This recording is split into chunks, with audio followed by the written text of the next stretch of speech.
नमस्कार, सत्यार्थ न्यूज में आप सभी का स्वागत है। गंज बासुदा नगर में आज नगर पालिका द्वारा आवारा मवेशियों की धरपकड़ की गई। बता दें, पूर्व में सत्यार्थ चैनल पर खबर प्रकाशित की गई थी कि जिसका बड़ा असर देखने को मिला है। आवारा मवेशियों के संबंध में अनुविभागीय अधिकारी विजय राय ने कई बार बैठक की। बैठक में आवारा मवेशियों को सुरक्षित स्थान पर भेजने की व्यवस्था किए जाने की बात कही गई। तब जाकर आज नगर पालिका के कर्मचारियों ने गांव स्क्वेचर में मवेशियों को पकड़कर गौशाला भेज दिया।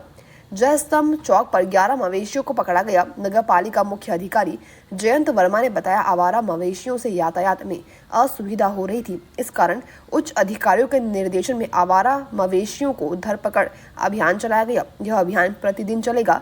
नवरात्रि का पर्व चल रहा है, इसमें महिला शीतला माता मंदिर जाती हैं, भीड़ का माहौल है। इस पर आवारा मवेशी सड़कों पर बैठे रहते हैं। इस तारतम्य में आज आवारा मवेशियों की धरपकड़ की गई है। गंज बासुदा से जिला ब्यूरो संजीव शर्मा की रिपोर्ट।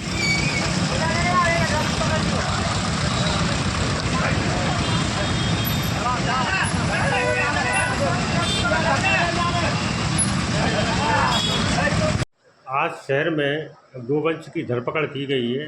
इसमें कितने मवेशियों को पकड़ा गया? आज मवेशियों को पकड़ा गया है जय स्तंभ चौक से, जिसमें 11 मवेशियों को पकड़ा है। इनको कहाँ भेज रहे हैं आप? और इनको पहुंचा रहे हैं बरेट मंडी के पास गोपाल कृष्ण गौशाला है, उसमें पहुंचा रहे हैं। ये अभियान अभी और भी चलेगा? हाँ, ये चलेगा मेरा।